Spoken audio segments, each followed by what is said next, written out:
Welcome students, welcome to your CUTSA channel TKG Physics classes.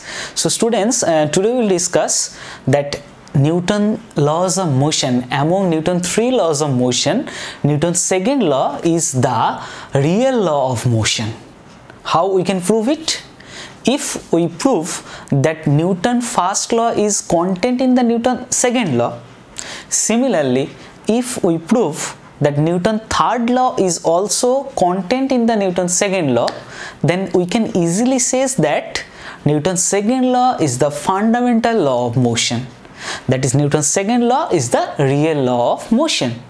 So open your copy and write down the notes. First of all, we will prove that Newton's first law is contained in the Newton's second law, and then we will prove Newton's third law is also contained in the Newton's second law. Okay, so first of all, we will prove first one, that is first law is contained in the second law, and then we will prove the third law is contained in the second law. Okay, so write it. So first of all, we will prove first one, that is Newton's first law is contained in the second law. So write it. According to Newton's second law of motion, according to Newton's second law of motion, what we can say? All of you know the statement of second law. The rate of change of momentum is directly proportional to force, and from this equation we prove that F is equal to mass into acceleration.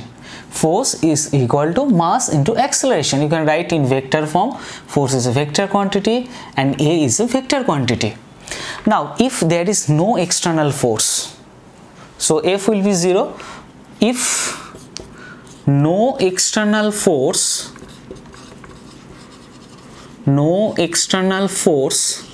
that is F vector is equal to 0. So you can easily write m into A vector, that is equal to 0. But you know mass is a constant part for classical mechanics. Mass cannot be 0. So obviously from here you can write acceleration A, that is equal to 0, as you write mass cannot be 0. Okay, now you can say acceleration, that means change in velocity, v minus u divided by t minus 0, that is equal to 0. Here v is the final velocity,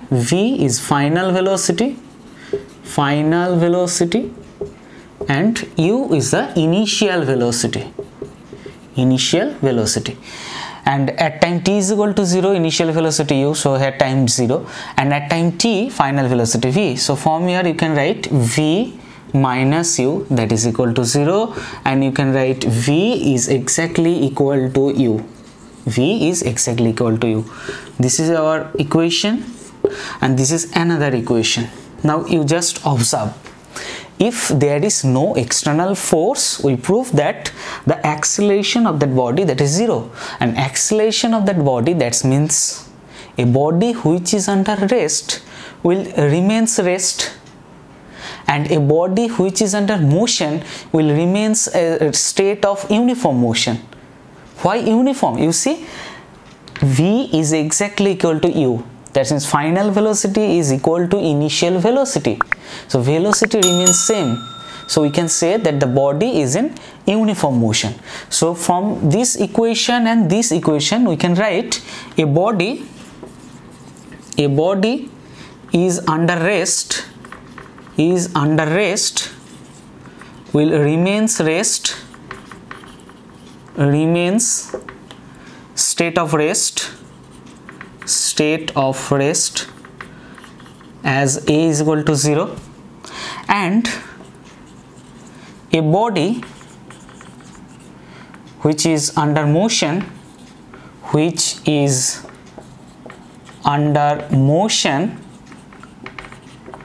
remains state of uniform motion,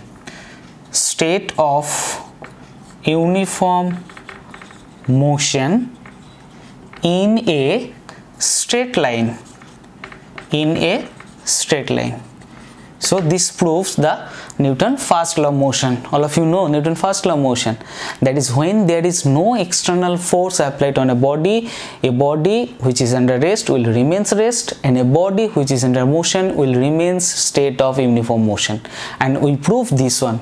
We use, that is, there is no external force applied, and from this we can prove that is A equal to 0, acceleration, that means acceleration 0, that means body is under rest, and when acceleration 0 we can say V, final velocity, is equal to initial velocity, that means a body which is under uniform motion will remain state of uniform motion.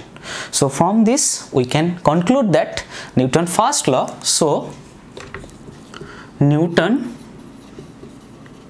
first law is contained, Newton's first law is contained in the Newton's second law of motion, and this is our first proof.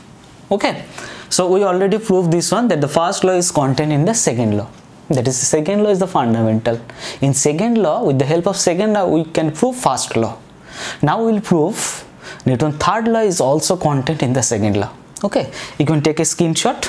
Okay, so now we will prove second law is contained in the first law of motion. Write it down at first. Show that Newton's third law is contained in the second law of motion. Third law is contained in the second law of motion. And you know third law, every action has equal and opposite reaction.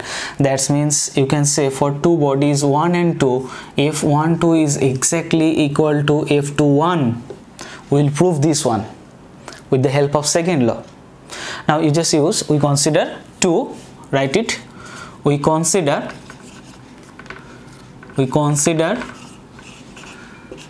two a isolated system, right? A isolated system.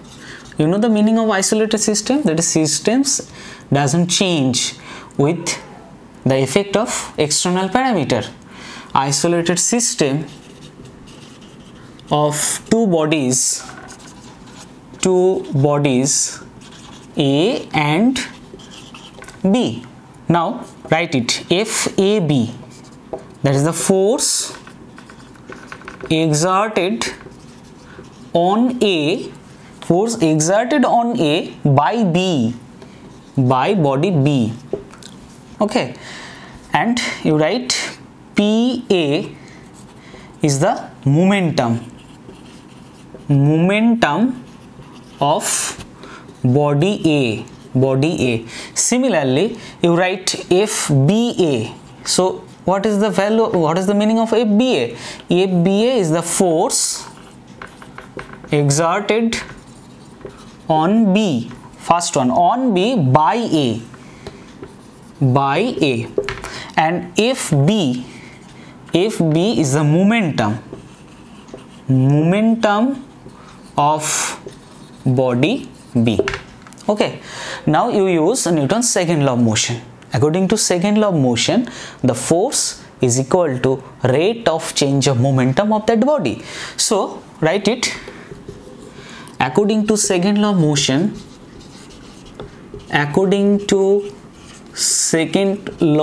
of motion, FBA, what will be the value of FBA? FBA, that is the force on body B by A. So this value is directly proportional to the change of momentum of body B. This is the force exerted on B, so this one will be directly proportional to the change of momentum, the rate of change of momentum of body B. Similarly, you can write FAB, that is proportional to dPA by dt. This is the force on body A, so this one is obviously directly proportional to the rate of change of momentum of body A. Now you know here constant, from here constant FAB, that is equal to K into dPB by dt. K is 1, and from here you can also write FBA, that is equal to K dPA by dt. Now you add this one, the total force, that is FBA plus FAB. So this one will be, you see, d dt of PA, sorry, first one will be dPB by dt plus dPA by dt. FAB, that is dPA by dt, and BA and FAB, that is equal to dPA by dt. Now from here you can write FBA plus FAB, that is equal to d dt of PB plus PA. Now you have to use when there is no external force. When there is no external force, the rate of change of momentum must be 0. When there is no external force, the rate of change of momentum must be 0. So write it. So when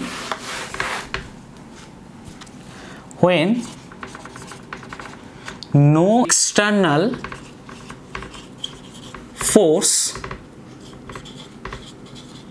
that is rate of change of momentum 0, that means d dt of PA plus PB, d dt of PA plus PB, that is equal to 0.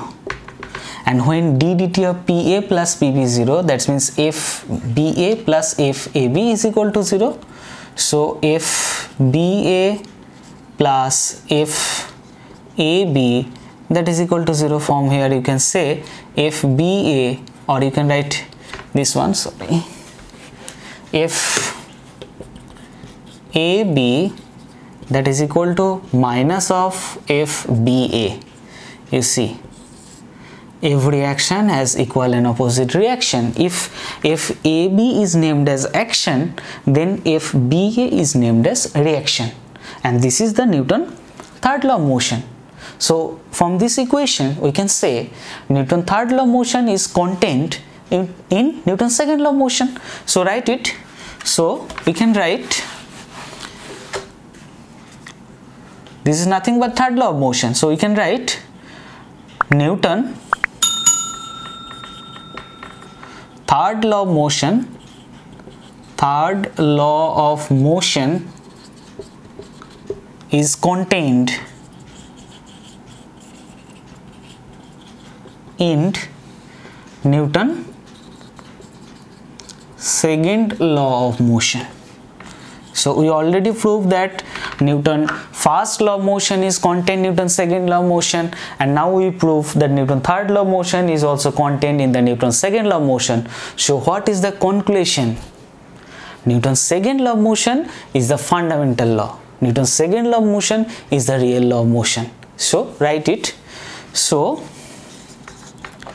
Newton's